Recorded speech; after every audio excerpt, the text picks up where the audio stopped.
Yo guys, bit of an unusual angle, and I have a haircut, which I'm totally used to now.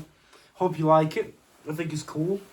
Great haircut. Today I'm here to speak about how dopamine affects our lives, what is dopamine, and basically in general why phones affect our lives. I'm not in the best mood because apparently Mom had thrown away my thing that holds the camera. I can't remember what it's called. I don't know why, but yeah, she's thrown it away. It was somewhere in the bathroom because last time it was used during the ice bath challenge videos. So it was used to film. Right, so I left it there. She was cleaning the bathroom like around this week, apparently, and she threw it away apparently because I go to see and it's not there. So yeah, I'm not in the best mood because of that because we've just shouted at each other. But regardless of that, I'm here to speak about something, and that is dopamine. You know, I do have a bit of knowledge in this, okay? I learned a bit about dopamine because I gave my speech to do with dopamine. It was about how phones are affecting our lives, and a major topic was about TikTok. And we all know about TikTok. You're probably watching this, you already know what TikTok does to your brain, but for the people that don't, I'm going to explain how and what dopamine does to you when it's in a really excess amount. What happens to the average of your dopamine levels? Now let's just start with something really simple. What is dopamine? Okay, so dopamine is basically the chemical of pleasure. So whenever you do anything, feel a certain way. So dopamine is the positive emotion basically. So let's say you just ate a donut, you feel good, dopamine is being released. Let's say you've just been paid, dopamine is being released. Let's say you've just bought some nice piece of clothing and you're wearing it and you love it, dopamine being released. Anything like that is just dopamine. And with that being said, that has a huge impact on our lives. And something like TikTok releases a lot of unhealthy dopamine. There are two different types of dopamine. Healthy, unhealthy. Now this is someone who scrolls on TikTok a lot. But actually, wait, let's push back actually. I'm going to explain that a little bit later. Let's push back on TikTok. Why is it bad? Why is dopamine from TikTok so unhealthy? Well, if you don't know TikTok, it's basically a 15 to 60 seconds app with like videos, just scrolling format. You scroll, so many videos, so many different types. You could argue that it's like good information, but I kind of disagree. And with that being said, when you scroll on TikTok so much per day, your attention span gets ruined because all the videos are very short, they have a very high pace, they have almost no time to show a high amount of information, a lot of information.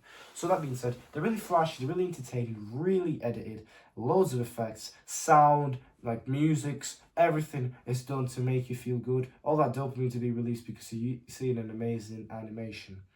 And so from scrolling from video to video so much, from seeing so much stuff, you're kind of trashing your brain. Like genuinely, you are literally ruining dopamine levels because you're releasing too much dopamine and you're not like working hard enough to receive the dopamine. And that's really trash dopamine, that's cheap dopamine. Healthy dopamine is something like hitting a really hard workout and you feel good, you've just trained really hard, you know you've put the work in, you come out of that gym, you have that pump, you feel amazing. Or let's say you've just been like working hard in general, maybe studying, anything like that, and you got what you wanted. For example, like a really high grade. Also, that's healthy dopamine. Going outside for a walk, healthy dopamine. For a walk with your dog, healthy dopamine. Those are all examples of dopamine that is healthy. And healthy stuff could be anything. Literally, drugs, too much sugar, anything really.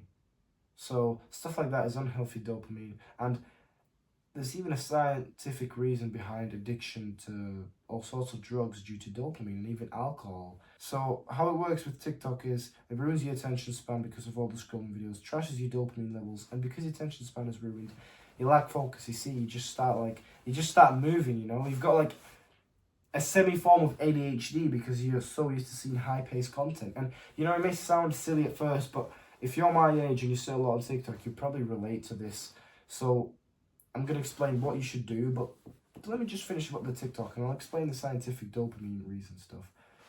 So with that being said, TikTok is really popular and I do agree it is entertaining, but over time it really does destroy your dopamine levels because it makes the average way too high because you receive too much cheap dopamine and you're basically like overloading the system. So let's say this is the average level of dopamine of someone who doesn't sit on TikTok. And this is how much dopamine is being released when they go for a walk with their dog. Boom, it's reaching that average. And with that being said, you actually feel good. That amount of dopamine release is enough for you to feel good. Okay? Let's say this is someone that sits on TikTok way too much. The dopamine average is trashed. This is them going for a walk with their dog. You see, it's not reaching the average. Now, what does that even mean? That means that you don't feel good enough. The amount of dopamine that has been released doesn't satisfy you enough to feel good.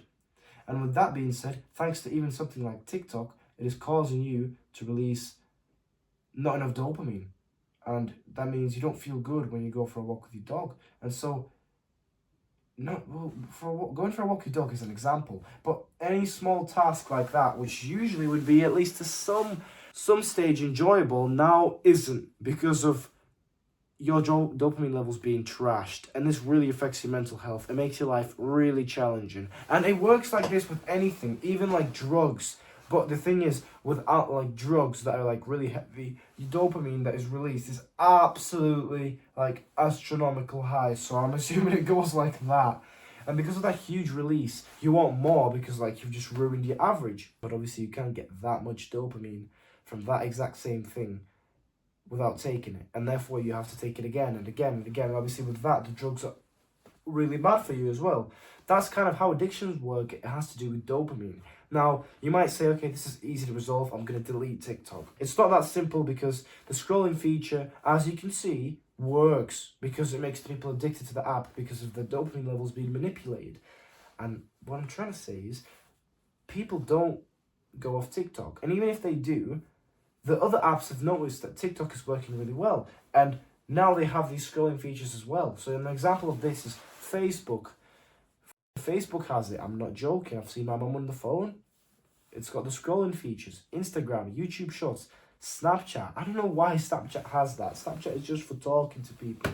So as you can see, all the apps are starting to use this because it works. Also, I've just realised, why is there like... Oh no, never mind. I'm actually tweaking, guys. My bad. Carry on with the video. So this average dopamine stuff, that is literally all how it works. And my advice is, if you can't even like set a screen time and you want your TikTok, you can't stop for now, you can't just manually chill out, my advice is watch a show. Start watching a show, start watching something really good. There's a lot of amazing stuff out there. If you're younger, watch Invincible. If you're a bit older, watch Prison Break. If you're both, watch Breaking Bad. Those are just some of the shows that I've watched. Maybe anime, whatever you like. Just watch something like that. It will distract you. And obviously the show will be way less high pace. And with that being said, it's definitely going to be not as bad as sitting on TikTok for hours trashing your dopamine levels even more. It's not going to be so high pace, so your dopamine levels might just get adjusted over time and you may stop scrolling way too much. And therefore, you're going to be able to balance this out. Because really, healthy, good dopamine levels equals happy life. Unless you have like some really bad mental health problems due to traumatic reasons, yes. But if it's just being caused because of a stupid phone, this is the solution. This is literally what you have to do. It's science, it makes sense. Our phone is literally part of why we're becoming more and more depressed. People are more and more depressed now. It's kind of mainly thanks to our phones. And so that's all I had to say. Thank you for watching the video. Please consider your dopamine levels and how you go by it, because let's just say if you take control of that, you'll take control of the way you feel and how happy you are. Hope you enjoyed the video, guys. If you wonder if this is what my speech was like, no, but this was part of what I spoke about in my speech. I think my speech was way better than this video, but hey, that's what it is. That's dopamine. That's why TikTok is brainwashing our brains. Let me show you my haircut before I go. Yep. Whoever thinks it's shit, cry about it. New haircut, new style. I've already had this buzz. If you're an OG, you know I already had a buzz cut. Let's go, guys. Thank you for watching that video. Smash that like button.